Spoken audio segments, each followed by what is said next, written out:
bu wax prototype d'organigramme bu nga xamante ni collectivité locale bu nga xam ne adopté nga ko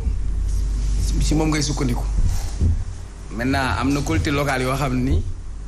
ci seen taille ak seeni ressources soxlawuñu peut-être ñu am directeur cabinet ñu dindi ko am na nag collectivité locale yoo xam ni en fonction ci seen taille état bi bëgg uniformiser li nga xam ne mooy organigramme parce que la vérité mooy man damay nekk maire je prends Nafi Diallo mu def ko conseil technique def ko conseil il faut que tam ñu wax ko fii dans nos mairies dans toutes les mairies du Sénégal y a un personnel politique parce que ki fay dugg politique moo fay duggal bi ñu fi indee am na ministre bu fi defoon nu mu tudd ab ministre de la jeunesse la bi ñu ko wàccee ki ko remplacé daa ñëw wàccee 81 chargés de mission donc pour man li ñu waroon régler mooy ci nguur geeg ku jégeeg ci ñëpp recrutement personnel pléthorique et politique boobu nga xamante ni parfois c'est un personnel lourd te c'est une charge ñu régler question boobu ba pare suñu hôpital yi yu bëri ñan ñoo fa dugg suñu hôpital yi genn wàll gi yëpp personnel politique la am na ay personnel politique yu fa nekk Sénélec prestataires yi dañ maa ko ne ma suñu cas bi wax si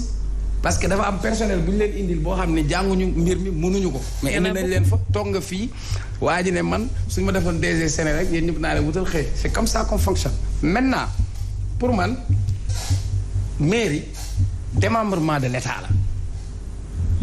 une mairie est appelée à collaborer avec l'État aussi est appelé à collaborer avec la mairie vous vous rappelez de Ablaye Wade l'élégance de Ablaye Wade Khalifa Sall àndul ak moom non dañ koy reconnaître ñoom ñëpp mais Abdoulaye Wade a dit Khalifa Sall mooy maire de la capitale c'est le maire de la capitale que bu liggéeyee man mooy suma maire parce que mooy le maire de la ville ñu xool nu ñuy collaborer pour s'organiser pour l'intérêt même pour l'intérêt des Dakarois les Sénégalais les Dakarois n'ont pas besoin de querelle politique n'ont pas besoin li ñu soxla mooy Ndakaaru muy set parce que mooy suñu capitale lu ñu soxla qu'elle soit une ville durable lu ñu soxla mooy la question de la mobilité urbaine lu ñu soxla mooy tey ñu am ay projet état ak mairie ñëw ne dañuy def parking bu mag nit ñi mën fa dem lu ñu soxla que ça soit une ville attractive malheureusement ci ni ñu nekkee des positions antagonistes ensuite wax nga dëgg Macky pour man su ma doon moom wala ma koy xelal damay nekk au-dessus de la mêlée je donnerai pas une occasion pour wax ak Barth je vais laisser le soin peut-être ministre collectivité locale wala keneen mais dès l'instant que moom bu permettre mu toon ko loolu benn mais beneen bi aussi pour Barth il a fait de la politique li ñuy wax opportunité politique il saute sur l'occasion ban occasion la sauté état bi ñoo topp booy bi di ko traqué rajo nañ la gendarmerie dugal nañ ko IAM un ministre de la République écrit un communiqué pour dire que l'enseignement n'est pas un refuge mais une vocation génneewaat ko def foofu sa salon mais Barth pour opportunité politique il bondit sur l'occasion pour le recruter maintenant man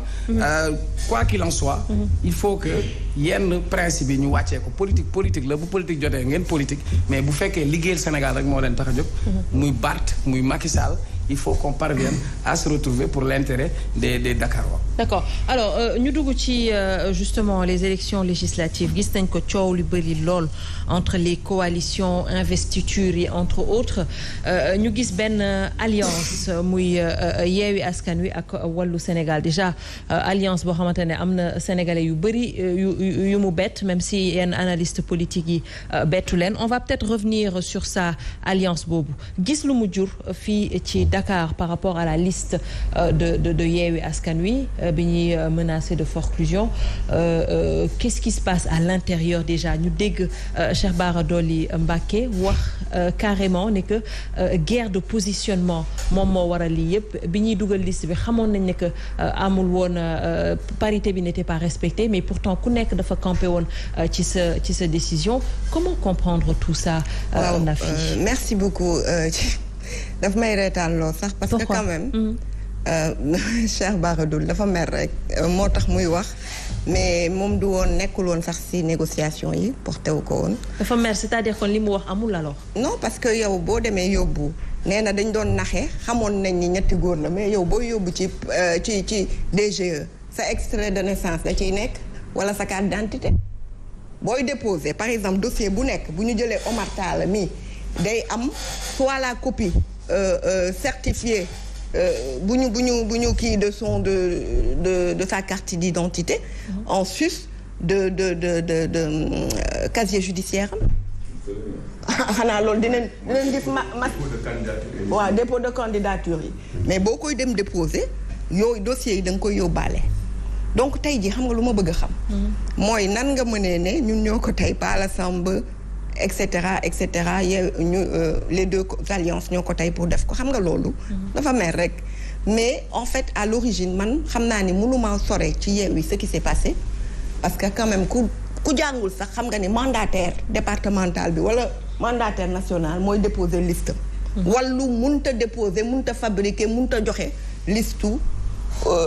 nu mu tudd boo xam ne Yewwi la alors qu'est-ce qui se passe évidemment quand on fait une alliance on tombe d'accord ñu ne woon sur un certain nombre ñun on avait même dit 2 jubóowuñu ci 2 ça allait gâcher la ànd bi ñu ne garaawul nañ joxe kenn ñu laaj ñu kenn Lamine Thiam yëkkati dossier ki amee département Dakar au niveau du PDS joxe dossier ba fa la yem defaruñu liste defaraatuñu liste c'est même pas possible de faire une liste de Yewwi ou de déposer une liste de Yewwi quand tu es de Wallu ku lay bàyyi nga joxe ko c'est même pas possible waxu naa c'est même pas logique c'est-à-dire loolu on n'a même pas besoin de faire les bancs man moo tax débat wu ma ci waxuma ci. mais si on devait situer la responsabilité on va situer ça au niveau de qui. mais xam nga lu tax man moo tax ma ne la man lu concerné Yewwi mënaguma ci wax parce que du ma sore.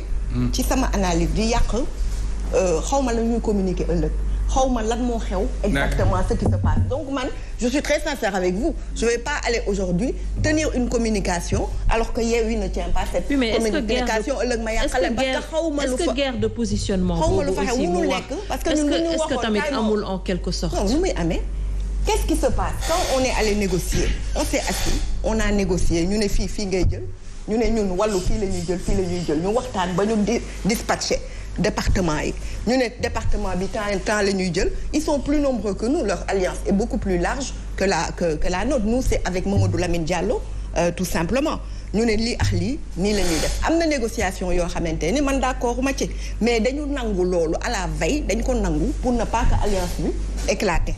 c'est tout par exemple quand je vous donne l'exemple de Mbacké moi personnellement à titre personnel d'accord ma ci mais tey dama ciy ànd bu baax a baax parce que l'essentiel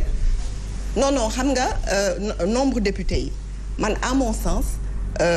wàllu la ñuy demee à Mbacké mais à mon sens sur le nombre de députés nous on devait avoir plus comparativement à Dakar pourquoi parce que Yewwi a eu 29 000 voix environ 30 000